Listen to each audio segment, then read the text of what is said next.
Hello, everyone. Welcome back to E20 Zone TV on a glorious Thursday afternoon. You wait so long for signings and then three come along at once. Do you know what I'm saying? Before I get started on this video, and Jay will be along shortly, smash a like on the video, subscribe to E20 Zone TV, and hit notification bell. And if you want to become a member of the channel, then check out the membership perks. Wow. What a day. What a day. What a difference a bit of media pressure makes, isn't it? Let's be honest. The other week, we couldn't find anything better than what we had. This week, we're signing two players in Fernandes and Magassa. And we're looking at other players and all in Timber, Gallagher, Boniface and all, like from Bayer Leverkusen. Yes, it is a little bit mental. It really is. And I'm quite surprised. But am I surprised? No, not really. And I'll tell you the reason why is because Sullivan and the ownership of this club have buckled under the pressure. Simple as that. They've realised that they've had to put their hand deep in their pocket. And from a club that the other week said they haven't really got a lot of money and you have to sell before you can buy, the only player that we've really sold is Mohamed Kudus, and Edson Alvarez has gone out on loan. So, the propaganda in this fan base, it has to stop, and it has to stop sharpish. Chuck your comments in. Let me know what you think. When Jay comes along, we will start. But let's have a look at what Jay was saying. James, thoughts on Fernandes, Magassa, Timber? My fear is Paqueta to Spurs or Villa. Listen, we can't get too carried away in regards of Paqueta, because if he goes, he goes. Yeah, as long as he don't go to Spurs. If he goes to Spurs, then it's just going to be the final sort of dig from the ownership to us. Brozovic is in the chat. He says, I thought Sully was acid stripping, though. Well, he is, mate. Do you know what I mean? It's about time he put his fucking hand in his pocket, isn't it? This ownership. Do you know what I mean? We've all put our hand in our pocket for years. It's about time he puts his hand in his pocket. Do you know what I mean? He runs this club, he owns this club, and it's about time he stops paying money for players. Now, Matthias Fernandes, for me, is the guy. I did say it. I said it on Spaces. I said, you've got to pay the money if you want the man.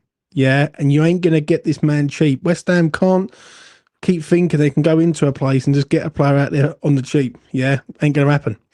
So, we put a bid in the other week, 3 weeks ago, in fact. I actually went back and looked at the dates. It was 3 weeks ago that we put a bid in. And yes, it was mad. 28 and 2, 30 and 2. And all of a sudden we go up to 42. Do you know what I'm saying? So, yeah, what happened there? Right. While Jay sorts himself out and gets prepared, I am very, very happy with that. I'm going to be straight. 38 and 3 gets the deal done. I said that in regards of 40 million, between 38 and 40 million, I said the deal will get done. It has got done. And listen, he's a player that I think will help our midfield massively. You mean he can break from both boxes. He's good on the ball. Don't mind the tackle. Good pass through the ball. Scores a goal. It is what it is. Do you know what I'm saying? Let's get this man in. Jay, what you saying about today, son? He signed a player. Happy days. Jesus Christ. It's been a long time coming, isn't it? We wait so long, Jay, right? And we was told the other week that we've got no money and we're in a bit of a shit state. Then all of a sudden, a bit of fan pressure. And the next thing you know, they're chucking money around like confetti. What are you saying about the last week? Because I ain't seen you for ages. Yeah. Good to be back. Good to see everyone. Good evening to everyone in chat. There's a lot that's gone on, right? Most notably, we've been shit for a long time. Is the key problem. And I think if we'd have started the season okay and hadn't looked as poor as we had been, then I think we probably wouldn't have gone and shelled out a load of money for these players.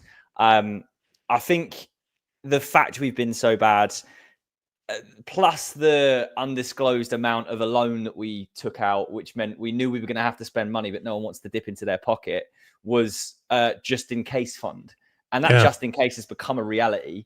And we are so bad in every area of the pitch that we had no choice other than to go and let's be fair, go and overpay for a player from the Championship who I think will be really good for us. I think he's a good player. I don't think he's 40-something million pounds worth, but when you're up against the wall, you got no choice. And we had to go out and shell a load of money out on this player. How much would you say we've overpaid for him? I mean, it's hard to say in it, but we go back to way back when we originally put the bid in of 30 mil, and I thought 30 mil was a strong bid. I thought it was probably about right, if anything. But like, you look at it this way, right? They wanted 60. We were never going to go in and bid 40 to start with because that is poor negotiating.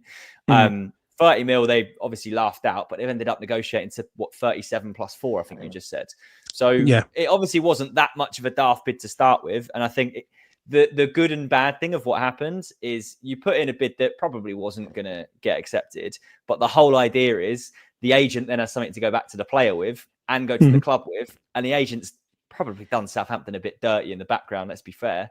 And we've ended up getting a player for a compromised price. So yes, it's probably overpaid in my opinion, but who cares? Like we've gone and got the player for a lot less than they wanted to sell him for. So, well, someone messaged me earlier on, and I retweeted it, and they turned and said that Fernandes is forced to move out of there. He went down and sort of forced the hand of Southampton to say, "I want to go there. It is what it is," which is good. Right, because we need players. I'm not really worried about overspending because we've overspent for years, right? And this is no different. And I don't mean as a club, I mean as fans. We've overspent for years on season tickets, watching some dire shit. The issue is now we've got a player who's in there who can sort of change the game for West Ham in the middle of the park. And there's no excuses now for Potter because he's starting to get these players to come in. If Magassa's on his way and all, right, and they're looking at Timber, and I will get your thoughts on Timber and all that, then it's a start. Do you know what I'm saying? Do you think this is fan driven though, Jay, for you? I think it's a combination of a number of things, which means we've had to go out and get 2 players, as you mentioned, over the line pretty quickly. I think the fan noise and the pending protests and everything are definitely ringing true in Sullivan's ears and are meaning that he is more motivated to go out and spend the money. I think what I said earlier, we are just so bad. And ultimately, he's thick-skinned enough where a few fan protests, it's going to take a lot of effort for us to get rid of him, as we've tried before and failed. But ultimately, the second his investment looks like it's going to get harmed, and let's be fair, the biggest risk for him is West Ham getting relegated, because then his investment is worth a lot less than it currently is worth. And that's probably his biggest motivator. So he didn't want to put his own money in. Hence, he went out and took whatever the size of this payday loan is that we've just taken out, which means he can go and spend the money, which is ultimately to protect his overall investment. It's not because he has any ambition for West Ham. It's because he knows that the state that squad is currently in is relegation. Like that's what it means. So I think it's I don't think there's one single factor that has caused this, but I think it's a perfect storm that means he's got no choice other than to go out and spend a load of money. I've got to get to this, and I've seen it all day today. Rumours are that Big Ange is buying these players to replace Potter, right? I'm going to say this openly right now. I am taking bets with anyone. DM me. I will take bets with you that Ange Postecoglou does not replace Graham Potter at West Ham. If you don't learn that Sullivan always goes for the cheap option, you're never going to learn. So I might as well earn a few quid out of this while I'm at it. Yeah, so I'm taking bets. DM me. And we'll talk numbers, and I will take anyone's bet if they want it. It's not going to happen. Don't be fooled. I'm telling you that now, right? Potter's going to stay here for the remainder of the season because of the break clause. Next season, different ball game, right? But as of this season, he ain't getting sacked. You can preach it, you can shout it from the rooftops, you can fucking get a big megaphone and say that you want Potter out. He ain't going to go until we're in a situation where we're right in the mud. And it just ain't going to happen. So I'm just warning you, don't mind taking bets on Ange Postecoglou not being West Ham's next manager. It'd be someone cheap. It'd be someone who's there. And even him, he ain't going to bother coming to us. What are we offering him? Really? Fuck all. Any thoughts on that, Jay, before we move on? I feel sick at the concept of that side playing Ange ball. Like, the high line under Lopetegui was bad. Imagine it even higher under Ange. We would have no chance of keeping the ball out of our net. We already can't keep the ball out of our net. And Ange coming in with that squad, we'd need to spend 200 million quid on top of the 2 players we're about to sign to get that anywhere near the ability to play Ange ball. I don't see Ange coming to West Ham. If he does, it'd be absolute chaos because we are just not set up to play a style of football. I don't have any thoughts on him as a manager. He was obviously really poor in the league for Spurs, but won him a trophy. That's what it's all about. So I got no thoughts other than it's a match made in hell, and I can't see it happening either. Yeah, I completely agree, mate. I completely agree. We've discussed sort of the fan pressure. What have you made of the fan pressure? Because I am going to give praise to everyone on this, right? All the people that have gone on sort of TV, gone on radio, they've all said singing from the same hymn sheet. Is it? I know I asked you this just a minute ago. Is it fan pressure driven? But I do feel like this is fan pressure driven.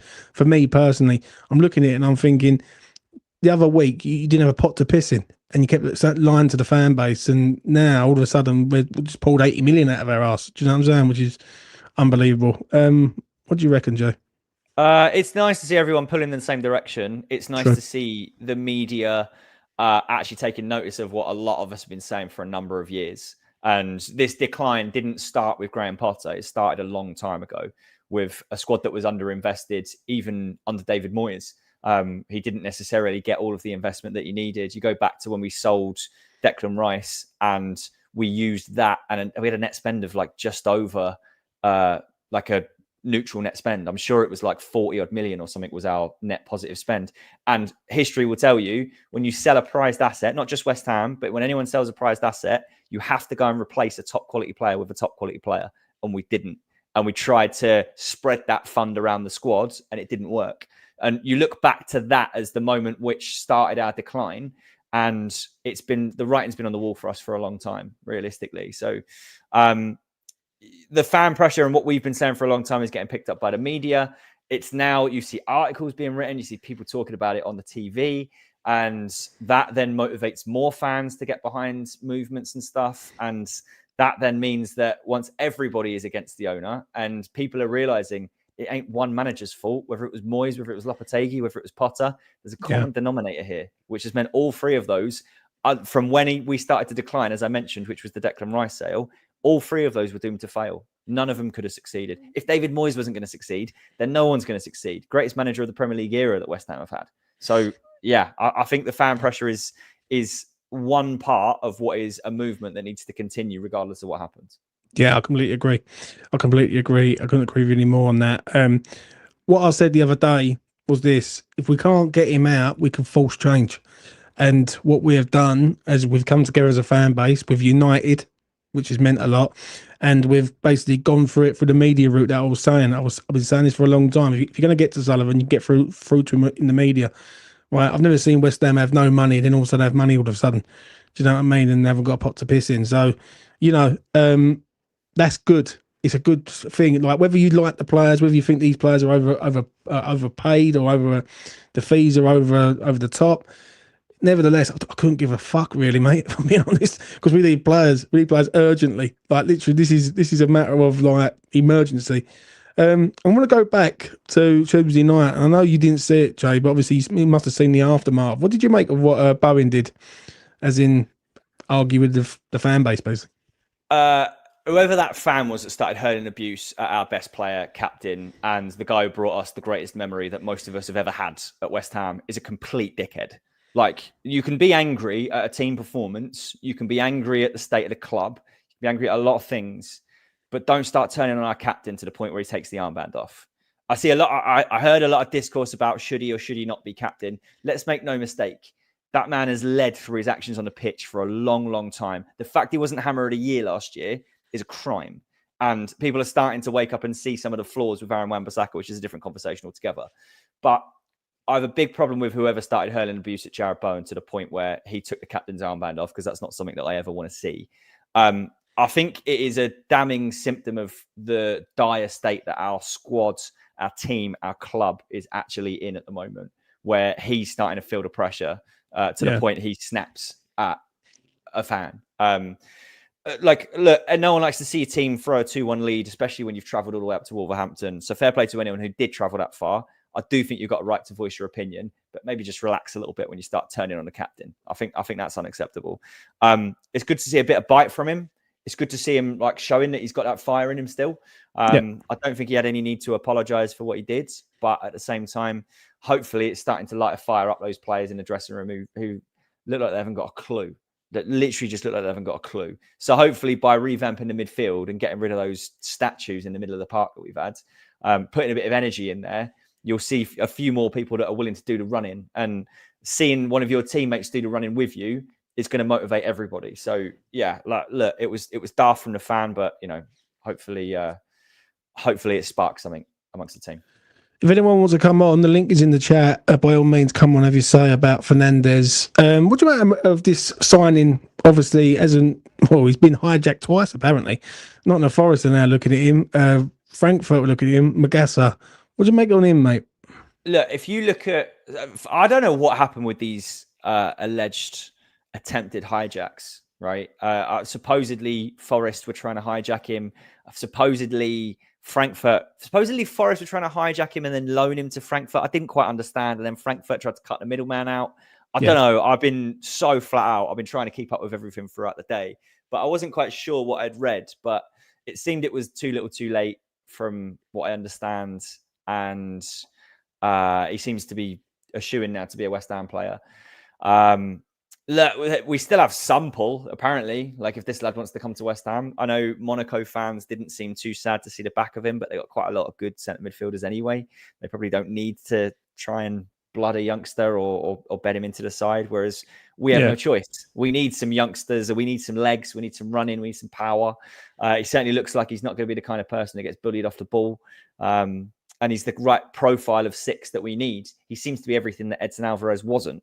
And as long as he's reliable and as long as he can break up transitions, then it looks like we're building the right profile of midfield. If you look at him, Fernandes, if Paqueta stays, this Timber lads, if those are your 4 options in centre midfield, then suddenly we might have the flexibility where we can play 5-3-2, we can play 5-2-3, we could maybe go back to 4-3-3 at some point, which currently we just don't have the squad to play.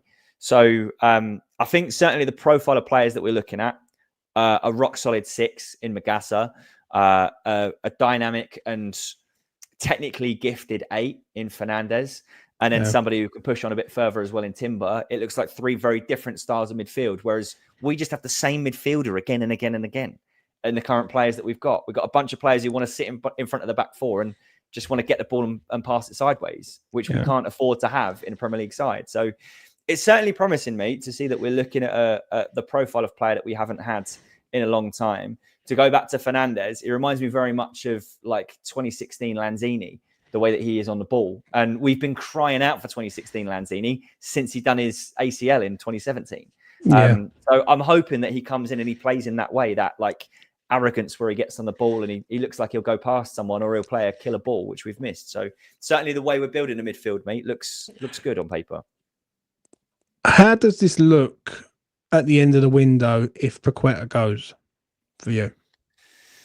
Because at the minute, it looks good. It looks good. Paqueta, Magassa, Fernandes. That looks quite a good 3-man midfield. Yeah. Is it bad if we take... two questions, really. One, is it bad if he's sold? 2, is it bad... is it really bad if he's sold to Spurs? I wouldn't like to see 2 of your big names go to Spurs in one window. It's hard enough seeing one of them go there. I don't think he will go to Spurs personally. I just don't think. I think there's a lot more of an emotional connection to West Ham for Paqueta than there ever was for Kudus. I think he's a bit more of an emotional player, and I do think that from his reaction when he scored against. Who did we get pumped by the other week? I can't even remember. My brain's gone. Chelsea. His reaction when he scored, where it was almost like he felt like he was repaying the fans for their faith in him and stuff like that, as much as he dropped a bit of a howler afterwards. I do think there's more of an emotional connection for Paqueta to West Ham than there was of Kudus. So I don't think it will happen. If we were to turn around and say, mate, your time's up, we've had a 60 mil bid accepted, and we kick him out the door, I do think it's bad. It will be bad. We'll wait and see what happens in the next 3-4 days. But I certainly don't want to see him go out the door if you're just building up a squad with the right types of player. And Paqueta is a player who can play centrally or on the left, which we don't have a lot of players who can play on the left. I don't think you can afford to get rid of him. Time will tell, mate, because I don't know whether that is in the works or Do whether you that's something that think we're though? hoping will happen, but we'll Yeah, see. but do you think though, if he is, it's a tricky one really. If he's shipped out, then is it sort of like bittersweet? We're signing these players and then we're getting rid of another one who we need to build round, if that makes sense. Like it's like one step forward, two steps back. Yeah, that would be the issue for me. Is we've got a lot of problems. I think I said the other day. I can't remember who I said it to, but we've got a real lack of star quality, and our star quality at the moment is predominantly Jared Bowen. In glimpses, very small glimpses, we're seeing it from Paqueta. 2 goals in 2 now. Looks like he's slowly getting the confidence back. Still rolls around on the floor, whatever. But I think when you take a bit of that defensive responsibility away from him, i.e., when he was at his best, was when he was playing in midfield alongside Declan Rice, because he could lose the ball in midfield, and you had someone that was going to go and win it back. You had someone that was going to do the defending that he's probably not capable of doing.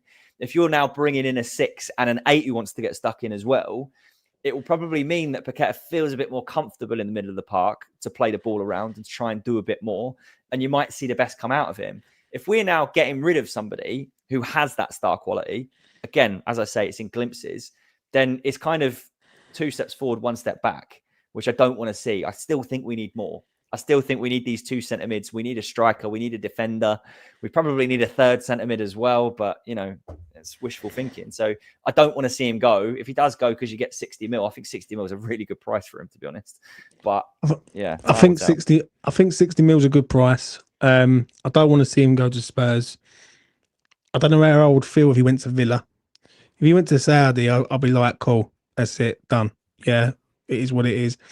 If he stays in the Prem and he goes to Spurs or Villa, it's going to be a bit weird for me because I feel like we've stood by him and he's just up sticks and gone unless he's told to go to generate funds. That's the only thing that I'm worried about because all of a sudden we're spending money and we didn't have money like the other week and now we've got money all of a sudden unless something's happened where they're going to let him play against Nottingham Forest and on the Monday deadline day he goes. Do you know what I'm saying?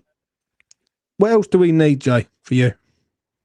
We need a centre back, mate. I'm tired of watching this back three. It's absolutely awful. It doesn't matter what combination you put in there. It's absolutely dreadful. Not a single one of them looks like they can win a header. Not a single one of them looks like they have any idea how to play in a back three.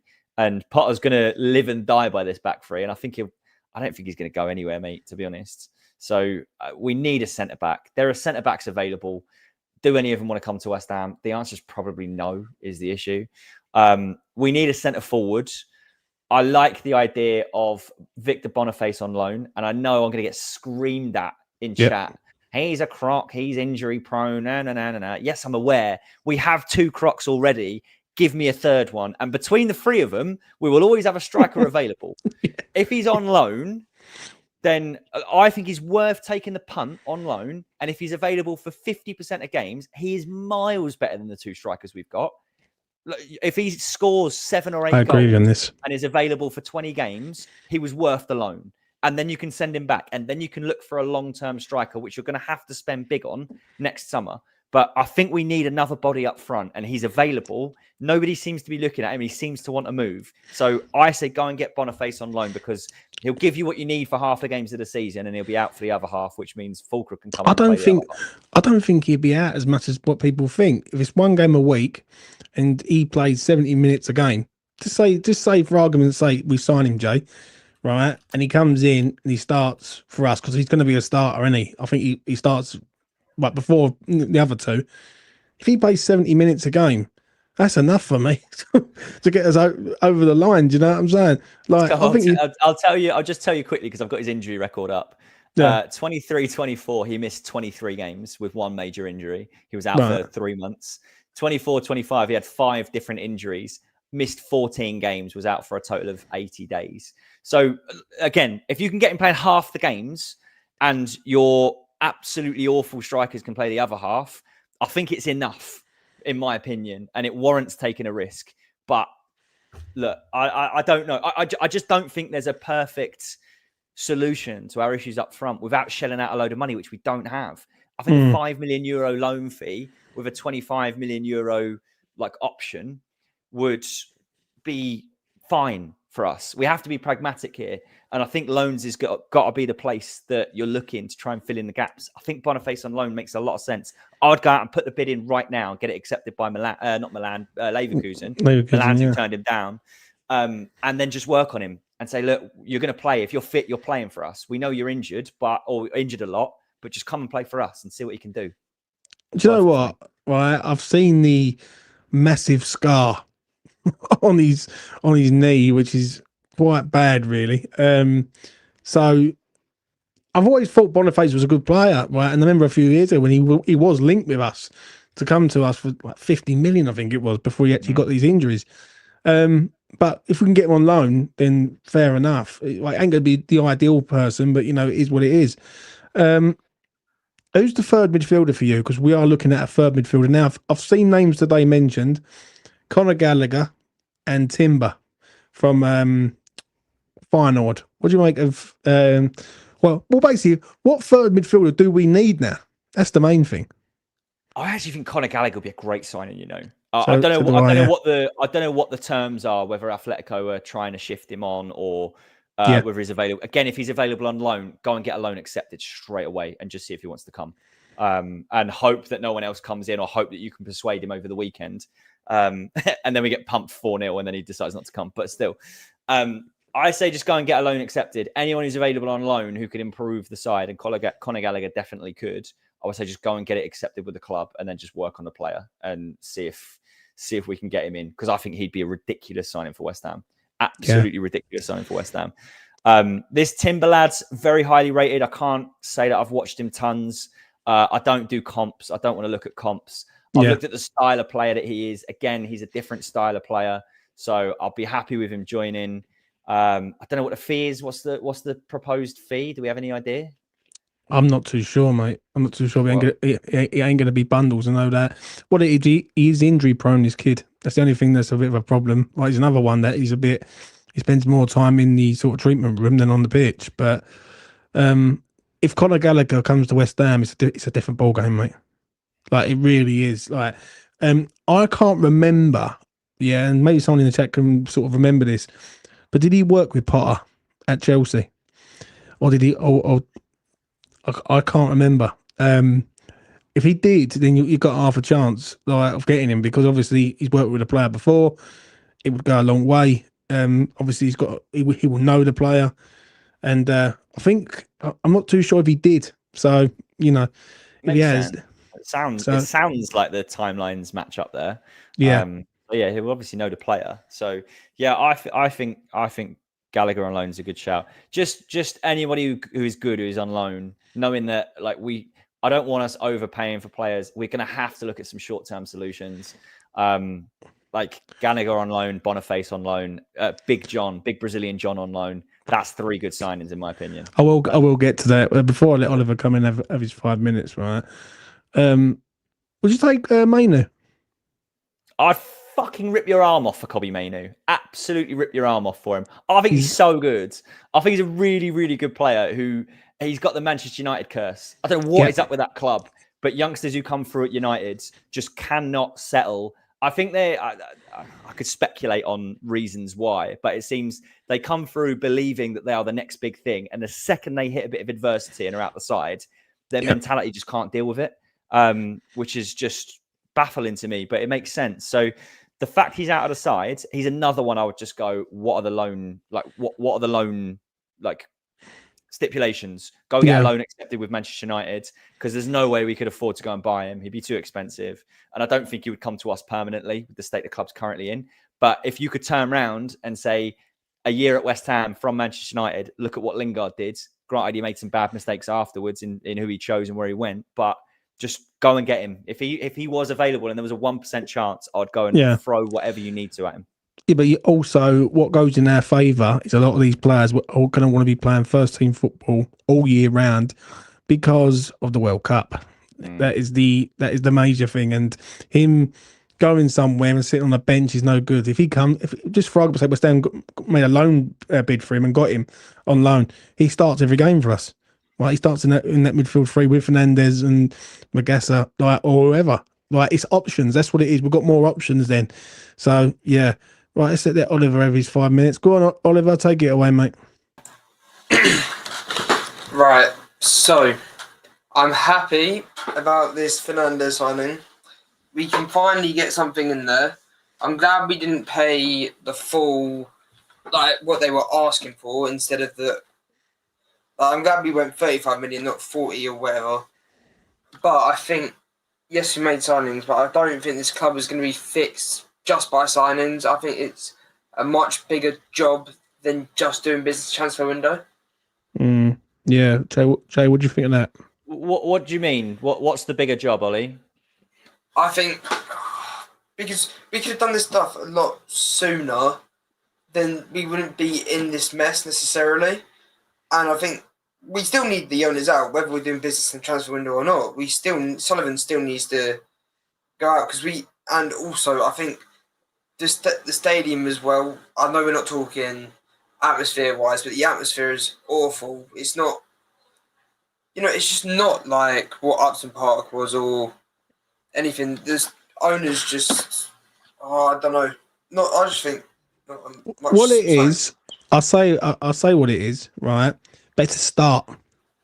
It's a start, right? We need personnel in the ranks now because like what we've got is a shower of shite. So we need people in urgently, yeah. Listen, I'm always gonna be Sullivan out. Right? Sullivan go and spend 500 million right now. I'm always gonna be him out. I've got no other feeling other than wanting that geezer out of the door and down the road. But this proves something to every West Ham fan right now, right, over the last sort of 2 weeks. When you put pressure on this owner, he buckles under the fucking pressure big time. I've been saying it. If you're going to get to him, get to him through the media, and he's proving it right now. It all depends now is how far they stretch this sort of budget that they've got. Yeah, because in my feeling is, and I don't know about you, Jay, but I think West Ham need 5 players. I think they need 2-3 midfielders. I think they need a centre half and they need a striker. Yeah, and if they can, I don't know why they're going for a backup goalkeeper again, but that's just another story. That's another story for another time. Right, before I let you go, who do you want to see next at West Ham, mate? Well, I mean, obviously the thought of Conor Gallagher would be. I would love to see him West Ham. And I did look it up. He did play with Potter, and he was actually part of Potter's plans when Potter came in. So that might be an advantage to getting Gallagher in. But I would also like to see some other. I think especially a centre back. Just any centre back will do at this point. Anyone. Fair enough, Oliver. Take it easy, mate. I'm gonna fire a name at you, Jay. Akanji. City. Is he any good in the air though? Because I thought this earlier. I was discussing it with someone, and is he actually any good in the air? Is my question. I actually don't know the answer, but the immediate question about him is technically very good player. Why is he going for apparently £15 million, and why is City letting go of him? Is he any good in the air? That is my big question mark. If he is, great, but I can't seem to remember him being his big bruising centre back, which is the order of the day. We can't have more of the same type of defender, which is good with their feet, can pass a bit, but it don't make any difference when the other team is out on the wing and sticks a ball in the box and we're getting done every time. So if he is a decent header of a football, then absolutely bring, but it doesn't spring to mind as the type of player that we need. Yeah. Charlie Cresswell, mate, young, English. He would go a long way to sort of putting him in the centre of that defence and headering everything. Do you know what I'm saying? Because we need people who head up. Before we let James come in, yeah, would you sell now for Gwed right now? If you can upgrade him, then yeah. So I look at it this way, because it'd probably be similar kinds of fees, right? If it was to be a Gerd out and a Kanji in, I think you're buying the same kinds of problems where they're probably good at similar things. I think Akanji is obviously a better player, but it doesn't fix what West Ham need fixing. You need a big bully of a centre-back, and I don't think that makes sense. If you can line up a top-quality centre-back or just a big Craig Dawson-style centre-back who's just going to win the ball, put their head in front of anything, make lots of blocks, make lots of headers, and that's it. They don't need to be fancy with the ball at their feet. Then fine. get rid of again and get someone in who can actually defend. No problem at all. But if you can't, then there's no point getting rid of him, in my opinion. Yeah, I know what you're saying, mate. I know what you're saying. It's a bit tricky one for me before I let James come in.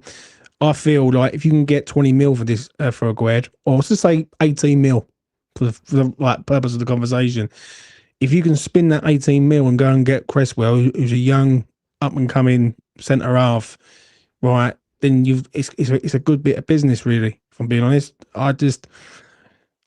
For some reason, I think West Ham are going to go with the same defence. I don't know why. This bell in my head's saying no, they ain't going to change it, but we will see. Right, James, welcome. I'm really sorry because I've been busy today. How many did we get in? Was it 2? Was it Fernandes and the other guy? Fernandes is on his way. Deal agreed, and Magassa's on his way. Deal agreed. But tempted hijackings everywhere. But what you saying, mate? Right, first off, I would fucking sell a word in a heartbeat. I would sell a word in a heartbeat. He's like he's like a Jacob's cream fucking cracker. That's how weak he is. He ain't got like if you flick him, he'll fall apart.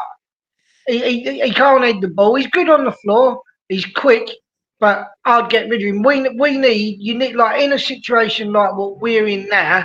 I know we're only 2 games in, but we're bottom of the league. You need fighters. You need people who are going to get in there and go and like when things are not going well, they're prepared to take a yellow card for the team and kick someone up in the air. I know people don't like to hear that these days because they don't like to think that football's gone all pansy-ish, and it no one wants to get stuck in. But like at the end of the day, you need people who are going to get in there and go to war for your club because it's our club, and we need people to get in there and pull their fucking pants up and have a fight. Conor Gallagher, I would love to see Conor Gallagher, but I'm not sure whether it was Graham Potter who loaned him to Palace. That's the thing. I'm not 100% sure. In which case, he might not want to come. But yeah, I'd love to see Gallagher. We really do need another forward as well. Someone with a bit of pace about him who can get in amongst it. Like for me, I know your favourite formation's 4-3-3, right? Don't know what Jay's is. I'd like to see a 4-3-3. Not really into all that 4-2-3-1. I want to see like the team go at other teams and take the lead, and instead of going right, we've got the lead, let's all sit back on the edge of our 18-yard box.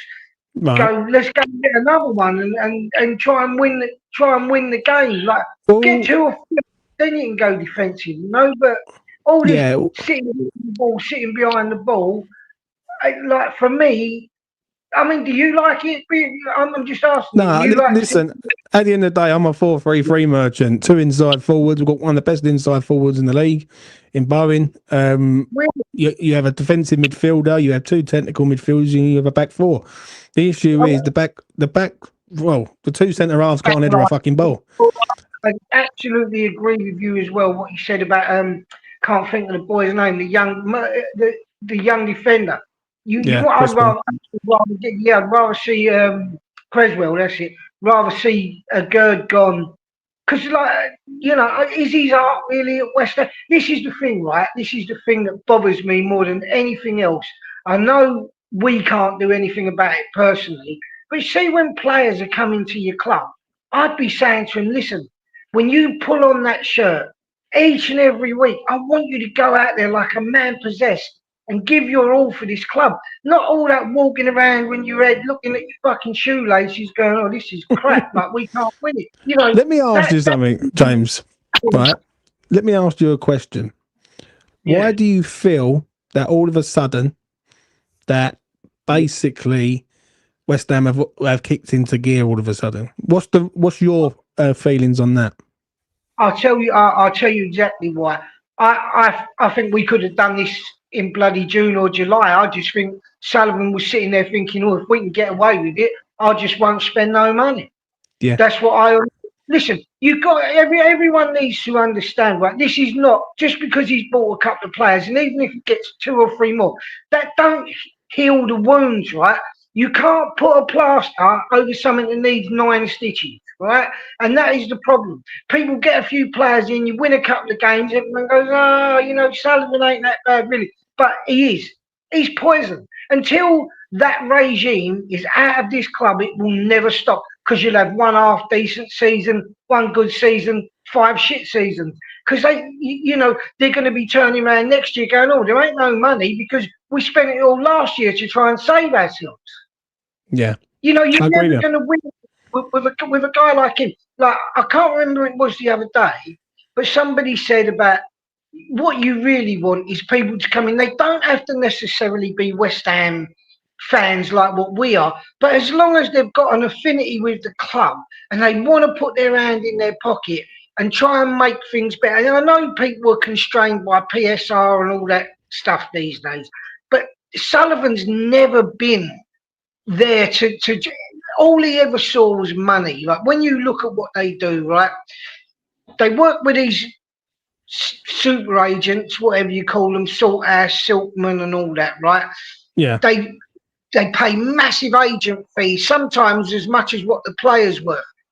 That's why they don't take no wages. They don't need to take wages on a weekly basis, because when that brown envelope goes across the table, they all have a little carve up. What do you think? Daniel Kuczynski's going to sit there and go, I'll stick 125 million in this club. Don't worry about giving me any money. I'll just sit here for the rest of my life getting fuck all.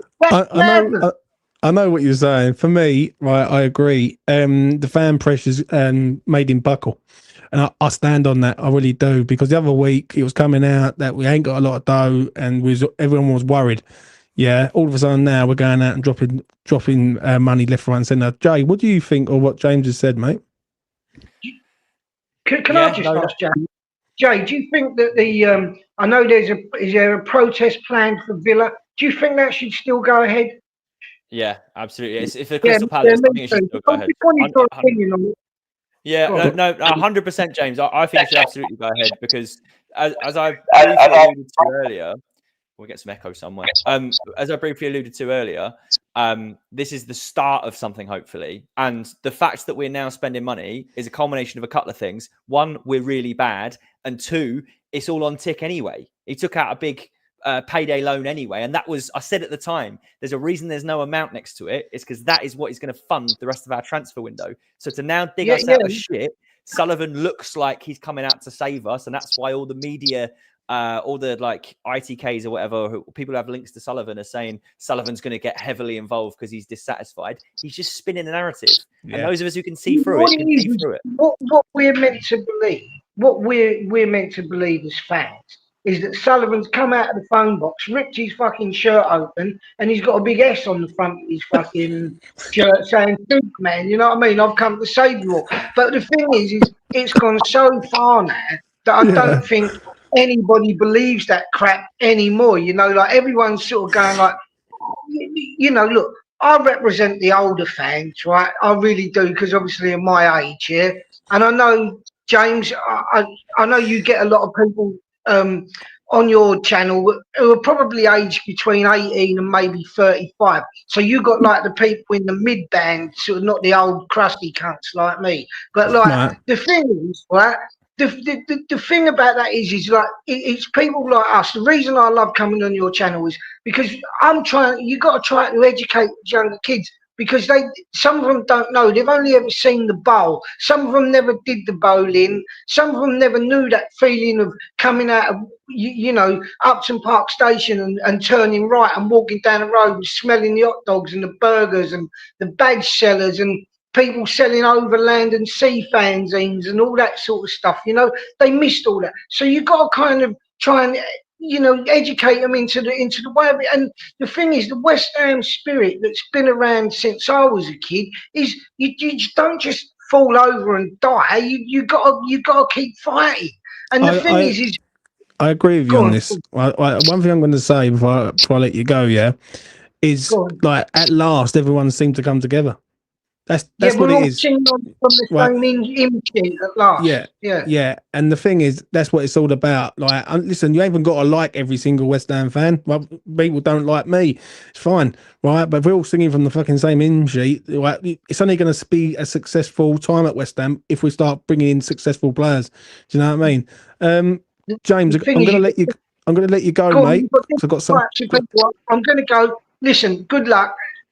Great show. Thanks for filling me in on what was going on anyway, because No I've worries had a at all, right mate. mad day. Take it easy, Anyway, man. James, good luck. See you later. Peace. All right, let's get Rich in. Rich, welcome. Cheer up, son. We've signed a player. What are you on about? Welcome. Yeah. We have. Woke up this morning to some fantastic West Ham news, as you boys have seen it as well. It's refreshing to see the news at the other end, and then it was like he did his medical yesterday. He's done it this morning. He's done it this afternoon. I mean, I'd be very surprised if it's a done deal by 12 o'clock tomorrow, wouldn't you, James, knowing West Ham? Because I'm sure we're going to turn around eventually and just say, can we knock another £1 million off, which it sounds like we tried to do with the young lad as well, the French young lad. I mean, let's wait until we see what happens. I'm going to change it a little bit. My question for you all: how do you think this affects our shape, right? And what do you think this spells for the future of Lucas Paqueta? Where's Fernandes' best position? Are we going to change things? Are we going to create something new? Is there time in the season to do this? And what do you think about the signing more generally? Because I assume this Mangasa fella is going to come in as a 6. Yeah. I'll go first. I'll answer Lucas Paqueta situation. We have to keep him. I don't think we've got a choice. If we go and sell him and then we bring players in, it's sort of defeating the object a little bit, in my opinion. Right? I'm not saying he's been great, Lucas Paqueta, but we need to keep our best players, and he's one of our best players at the minute. So that's the answer for that. Jay, anything you want to answer on? I honestly don't think it changes the shape at all, because Potter seems like, despite how horrendous it is, he seems to love this 5-3-2, and I got no idea why, because it clearly just doesn't work. But I think this shores up the midfield. I think when Somerville comes back, we're going to get some Somerville right wing back shifts, and he's going to put Wan-Bissaka at right centre back, which I actually think is needed. Wan-Bissaka at right wing back. He just ghosts around. He doesn't think he's a defender. He doesn't think he's an attacker. He just kind of drifts about, and then his opposite number goes past him and scores at the back post. I think if you put him at right centre back and drill into his brain that he's a defender and he has a lot of responsibility, I think he remembers that he's actually really good. And then when you get Somerville at right wing back, you get somebody who actually wants to go beyond the opposite number on the other side. So I think this just unlocks the 5-3-2 a little bit more. I don't think it changes anything, and I think we're still going to see a lot of flaws unless we go and get a striker and a centre back as well. But we'll see, won't we? So yeah, I'd love to see him change the shape, but there's a lot of people saying, we've got to play 4-3-3 now. I hate to piss on some bonfires. I just can't see it personally. I just don't think I can't see him changing the way he plays. But I do think we will look better with better players in this middle of the park. And we're going to know straight away, right? If they can get these boys in before Nottingham Forest and they're in the starting lineup. And I think also on Potter and all, this is big and all. Like, because what does he do with like James Ward-Prowse? He's sort of love affair with him at the minute. Like, he can't play this geezer. He can't play Fernandes, Prowse, and him behind the two, couldn't he? He could, he played a lot of last season in defensive midfield. He has played defensive midfield before. I mean, James, I don't know about you. I think Ward-Prowse is scapegoated a little bit. I mean, I thought he was one of our better players against Wolves. Set up a few chances. I'm not saying he was great, but he's the hardest working player in the team as well. I think he's definitely scapegoated. Right? Is he another sort of Thomas Souček situation for you, Joe? I'm not going to come out and put my hat on James Ward-Prowse. You know what I mean? As I would have done for Souček, who was a crucial player for us during that European period. But I think he's certainly targeted for criticism a lot. But that's not my point. My point is, I think that's an interesting point that Jay's made. It probably will stay with the same formation. I was thinking maybe, Bowen up top, Fernandes, Paqueta feeding in behind, because he's a lot more like an attacking midfielder. But I guess the 5 at the back allows you to be more adventurous as a centre mid. So I don't make you wrong, Jay. I'm with you there. I think 5-3-2. But I think, as we've seen, the right midfielder, right centre mid, I think back to the Lille game. I mean, the Sunderland game, there's a lot to say about that. But then the Wolves game as well. Those centre mids do get in some really good attacking areas, especially on the whips and stuff. And I think if you had maybe him and Paqueta right and left, with Bowen and someone else up top, I think that's got the makings of a really, really good attack with Juve and Wan-Bissaka getting involved, even with Fulkrug. But is the balance there in the rest of the team? I'm still not sure on that defence. I mean, clearly Agaird's touting for a move as well. I reckon his agent's been desperately trying to get him out. I'm sure West Ham aren't too dissimilar. I still think he's our best centre half, though, which is just mental to say. But yeah. I mean, what do you think about the two signings, James? I'm happy with Fernandes.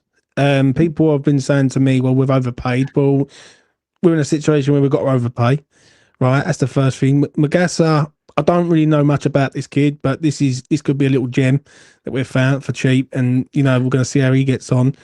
I think we need one more. I did discuss it earlier on. If Conor Gallagher comes to this club, it starts to look a completely different scenario at West Ham. But you've got a bit of art, But he wants out of Madrid, and I'm not too sure if he worked under Potter or if Potter loaned him out. I can't really remember the scenario in that, but we need another midfielder, whether that's Timber, whether that's Gallagher, whoever it is, we need another one. We need a centre forward at this club urgently. Right, that's another thing. And also we need a centre forward with pace. Now, we discussed it earlier on with Boniface. We need someone who we can be able to go and get on a loan deal, that because we haven't got the dough, right? Or we do have the dough and they're not prepared to spend it. Do you know what I mean? Because other areas. What do you want to add on, Jay, to what Richard said? I think Rich is bang on the money. And when we go back to what Rich's concern was as well with that defense, right? I don't trust that defense either. I was sitting there the other day and I was trying to figure out, why don't I trust the defense? Look at the mishmash of players that you've got and look at who signed each player. You've got 5 defenders that I believe were signed by 5 different people. You've got Wan-Bissaka was a Sullivan signing. Tadibo was a Snyden signing. Kilman was a Lopetegui signing. Agaird was a Moyes signing. And Diouf is a Potter signing. That is mad. I've got to stop you right there. That is mental, right? That is fucking E20 Zone TV fucking knowledge right there.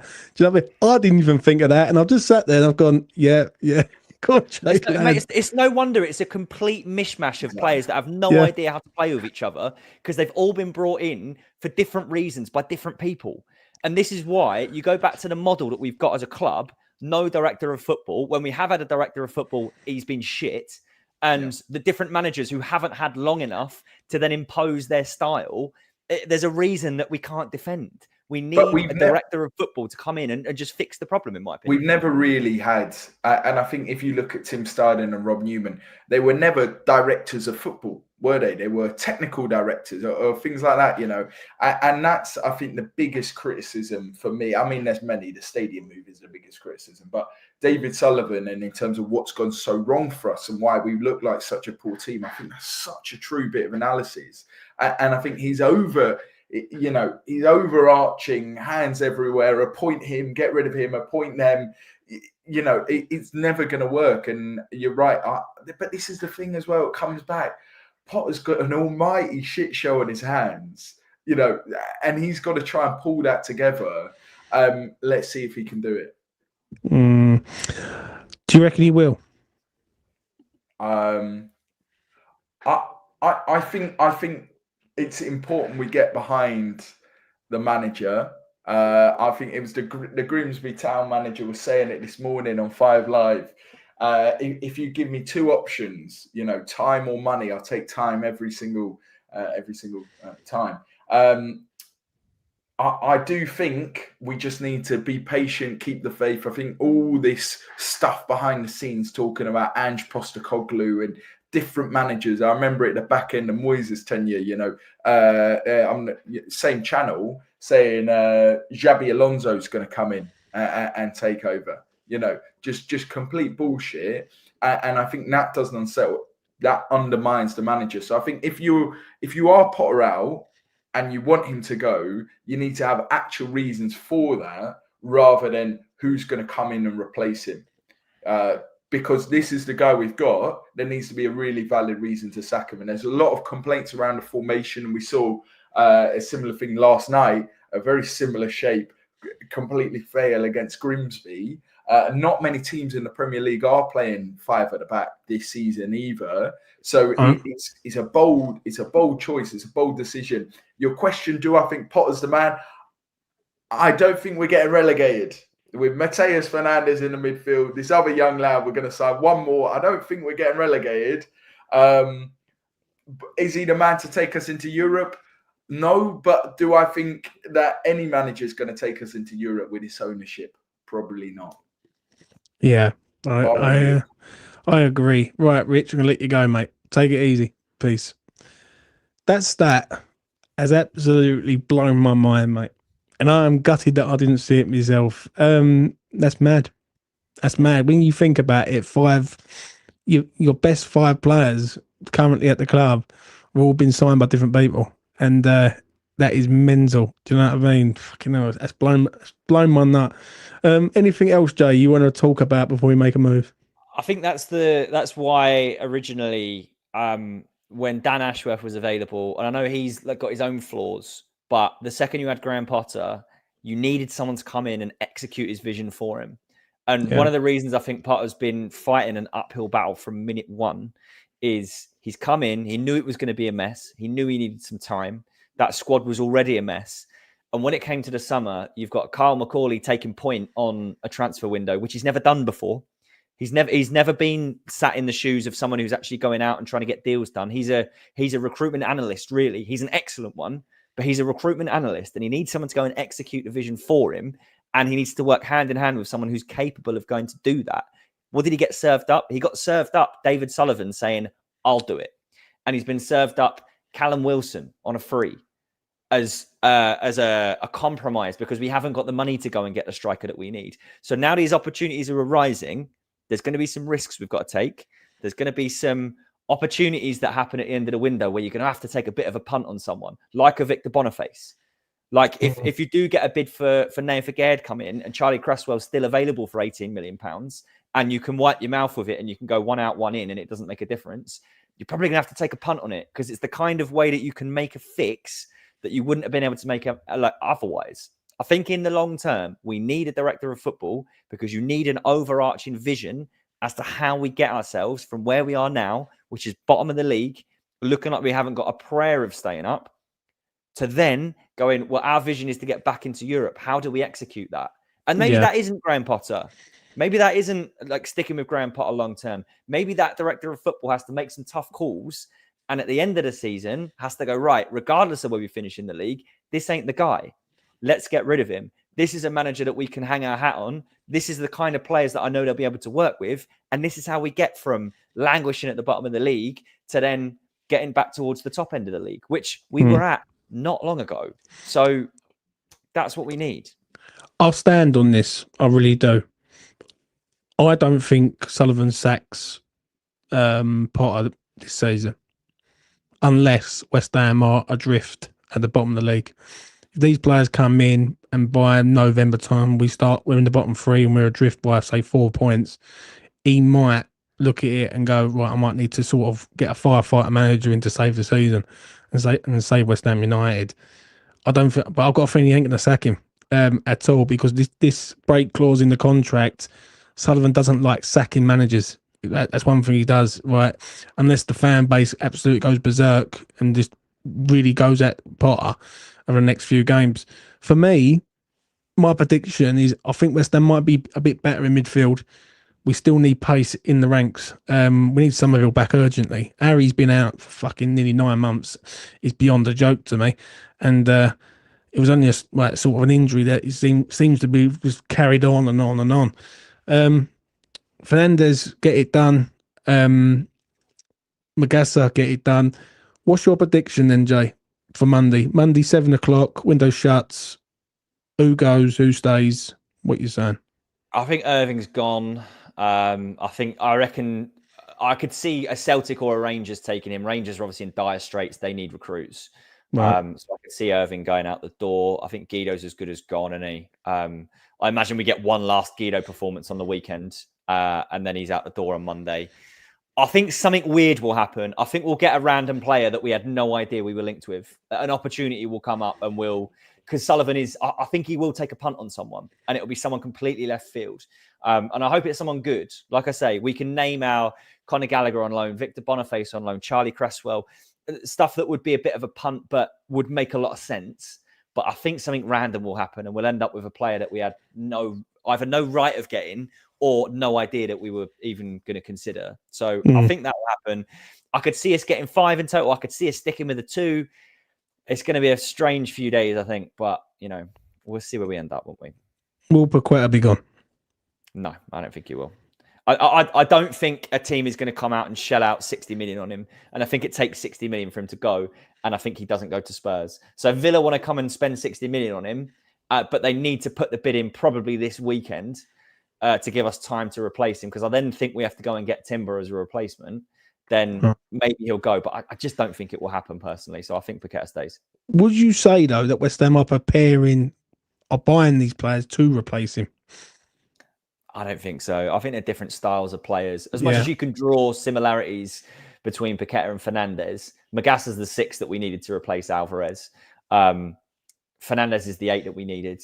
Paqueta is a slightly different player again. You'd have to go and get somebody else. So I don't think we get this Timber lad unless Paqueta is going to go. And I think we've just got a replacement lined up and ready, which is bizarrely quite sensible, which doesn't sound like a West Ham way of operating. So I think we're ready in case someone does shell out 60 million, but I just don't think anyone's going to shell out 60 million on him. So I'm not. We need the best that we got at this club. Before we do make a move, the final question: Sunday. Obviously, you're going to be there. What are you expecting? 0-3. I think we get pumped again. I think it's too soon for the new recruits to start, and I think we'll have the same problems again. I don't think you can sign someone on the Friday. I don't think you can sign 2 players on the Friday and throw them straight in on the Sunday into a team that's in disarray. And I think we'll get Ward-Prowse, Souček, maybe Potts if Irvin and Rodriguez are going, which would be good. But I just think it gets absolutely run through. And I think we've got tons of the same problems still. So I think we get pumped. But hopefully it's the last time we get pumped for a while. Because once we get new recruits, I think we'll start addressing some of the problems. I would play Fernandes on Sunday. If he's signed in time, I'd play him. The reason being is he's up to date with Southampton. He's been playing for Southampton consistently. Obviously, he had a good pre-season with them. He started a week before them. I think there's no point having this geezer on the bench. If he's fit, he's ready, he should play. And Magassa's an interesting one. If he does sign and he signs in time, it might be a bit too soon for him coming to, obviously, the Premier League. So, yeah, we will see on that. We will see. Anyway, that's enough from us. Take care of yourselves out there. Smash a like on the video. Subscribe to E20 Zone TV.